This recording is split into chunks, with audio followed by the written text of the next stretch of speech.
안녕하세요. 상식이 돈이 되는 지식스쿨입니다. 과유불급, 정신없음, 휘황찬란. 이 모든 단어들이 딱 들어맞는 것이 있습니다. 바로 일본의 드라마, 영화 포스터입니다. 특히 한국과의 역량 차이가 너무나 도드라지는데요. 깔끔하고 주제가 드러나는 한국 드라마 포스터와 대조되게 일본 드라마의 포스터는 마치 2000년대 초반 유행하던 스티커 사진을 연상시킬 정도로 유치하죠. 일본 네티즌들마저 왜 이렇게 유치하냐? 저 포스터는 치킨집 전단지인 줄 알았어. 등 부끄럽다는 반응을 보였는데요. 특히 일본 영화 포스터엔 이것이 일본이다 라는 문구가 꼭 들어가는데 보는 이들의 손발을 오그라들게 만들죠. 게다가 일본은 영화 포스터의 퀄리티만 뒤처지고 있는 게 아닙니다.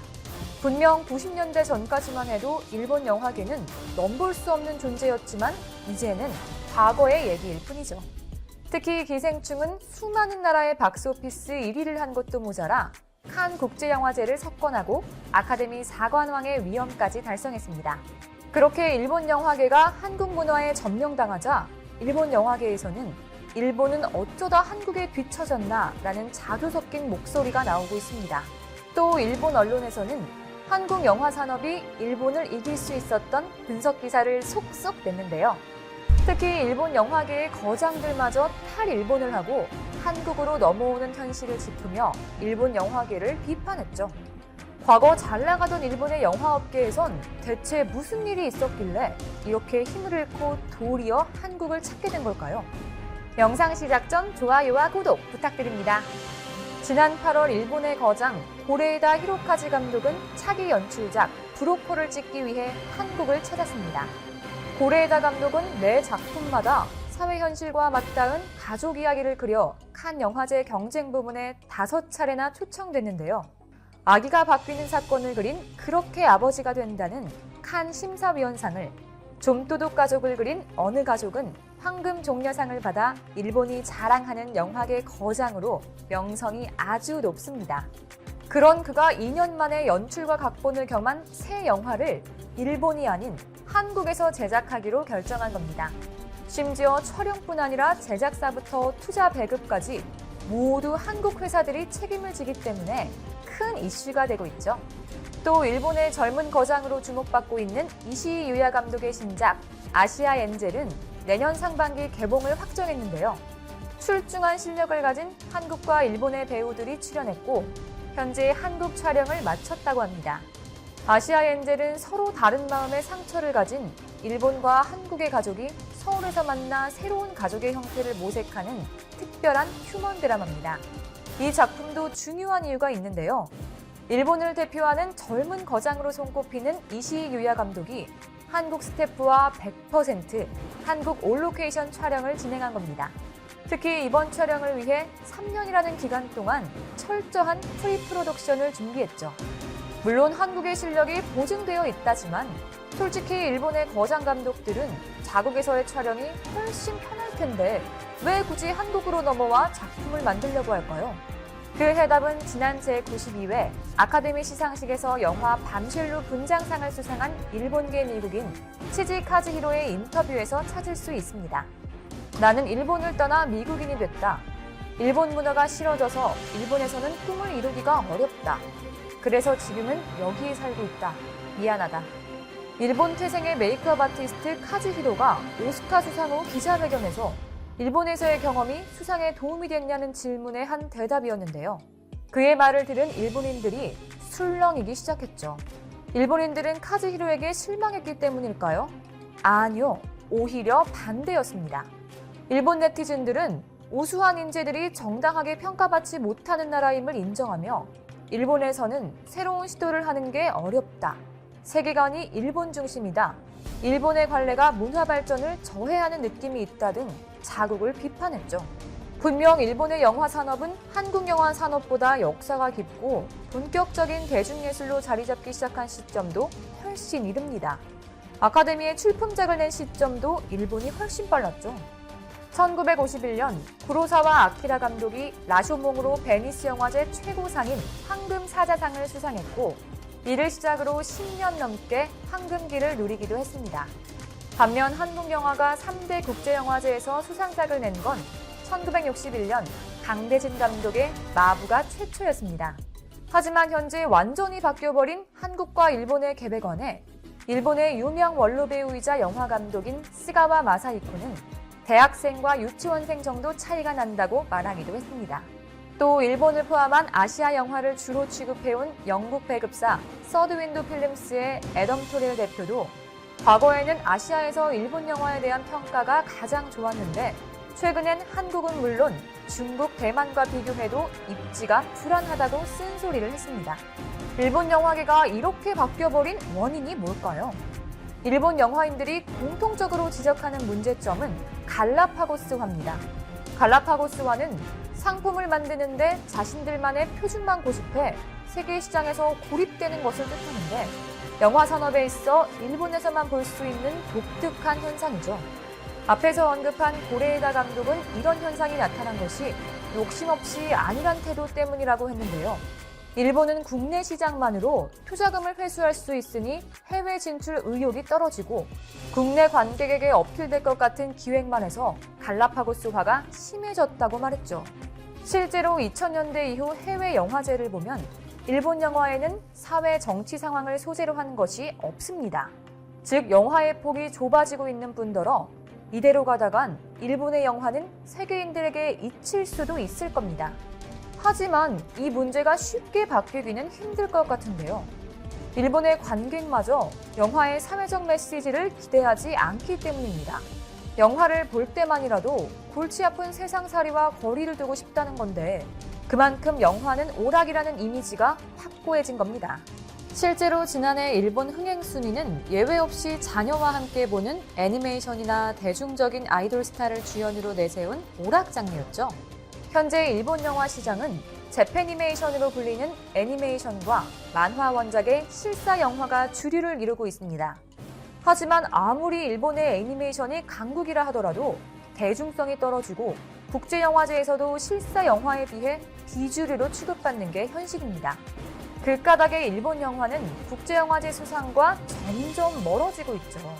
또 젊은 감독들이 내놓는 작품은 여고생 주연 청춘물이 너무 많습니다. 영화의 사회성 등 더 큰 테마에 관심을 갖지 않으니 국제영화제에서 먹히기 어려운 것이죠. 심지어 엎친 데 덮친 격으로 일본 영화 시장은 활력이 너무 부족합니다.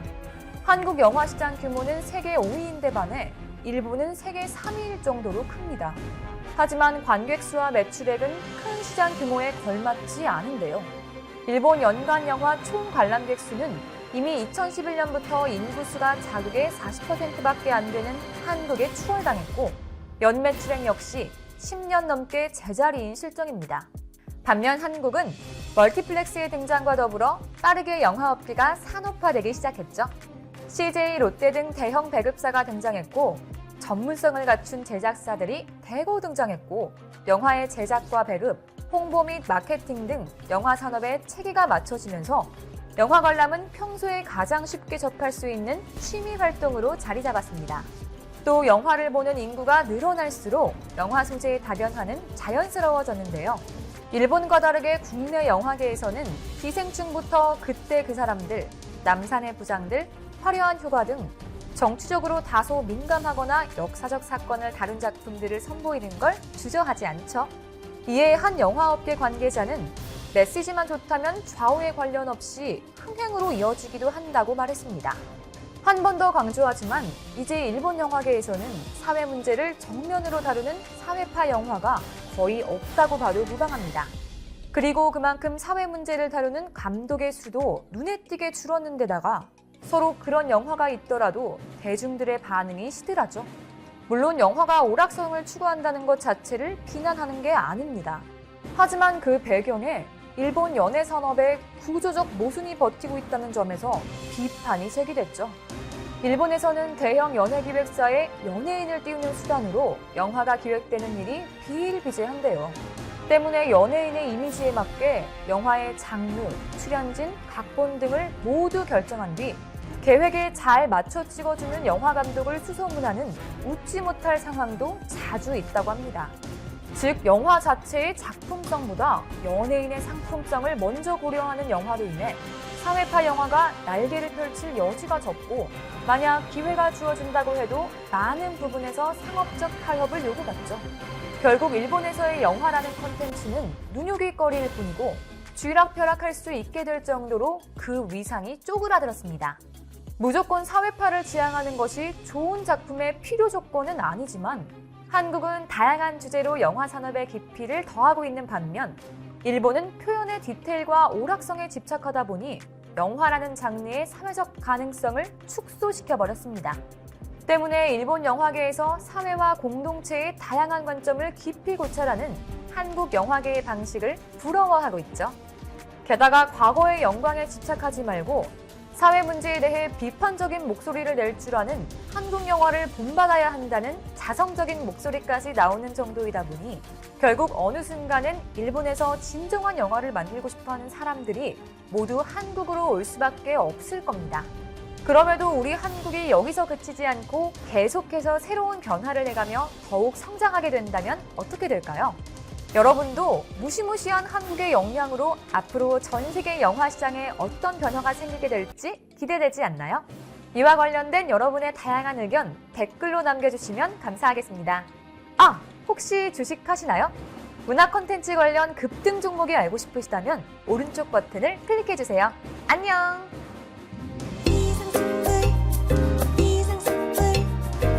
주식을 모르면 이상스쿨. 주식 모르니 이상스쿨. 해외의 한 유튜브 채널에는 우리가 2019년에 머무르는 동안 한국은 4019년에 살고 있다라는 영상이 올라왔습니다. 이 영상에서는 한국이 세계의 나머지 국가들에 비해 미친 듯이 발전되어 마치 2000년은 앞서 있는 것처럼 보인다고 하는데요. 그러면서 대한민국이 4019년에 살고 있는 증거 7가지를 제시합니다. 그 첫 번째 근거는 인터넷 보급입니다. 현 시대의 와이파이는 모든 사람에게 필수이죠. 심지어 이 영상을 보고 있는 여러분도 와이파이를 통해 시청 중일 수도 있습니다. 그리고 와이파이의 천국을 맛보고 싶다면 즉시 한국으로 향하라고 하는데요. 한국은 세상에서 가장 빠른 와이파이 속도를 자랑하고 보급률 또한 95.9%를 기록하며 전세계 최고치를 보여주기 때문이죠. 실제로 지난 16일 한국통신사업자연합회에서 발표한 2019년 해외 품질조사에 따르면 국내 공공 와이파이 다운로드 속도는 평균 354.07mbps로서 한국 이외의 지역에서 가장 느린 홍콩의 11.70mbps보다는 30배, 가장 빠른 수준인 영국의 50.38mbps보다 7배 빠른 속도를 보여주며 압도적 우위를 갖고 있습니다.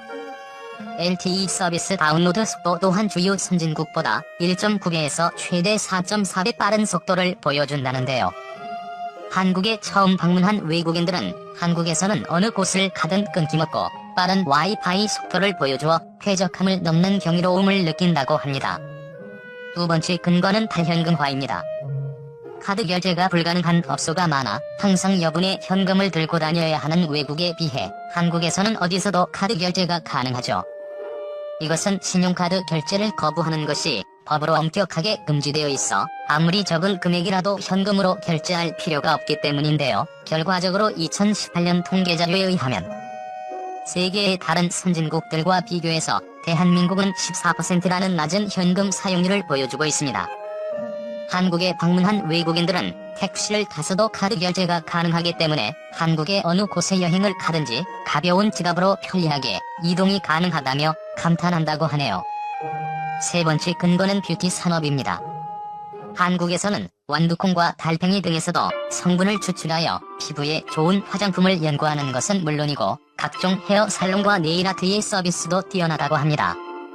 그리고 한국의 남성은 세계에서 가장 자기 관리를 잘한다고 말하는데요. 한국만큼 남성 뷰티 시장이 큰 국가가 없다고 말하죠.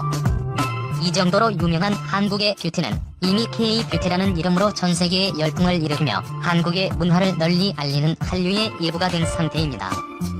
중국에서는 사르 배치 이후 한한령으로 인해 한국 화장품의 인기가 식고 일본의 화장품이 주류가 되었으나 최근 미국과 중국이 1단계 무역 합의를 타결하면서 한한령 해제에 대한 기대감도 커지자 한국산 화장품의 중국 시장 점유율은 25.2%를 기록하며 25.5%의 점유율로 1위를 차지한 일본의 자리를 재타반할 가능성이 높아지고 있죠.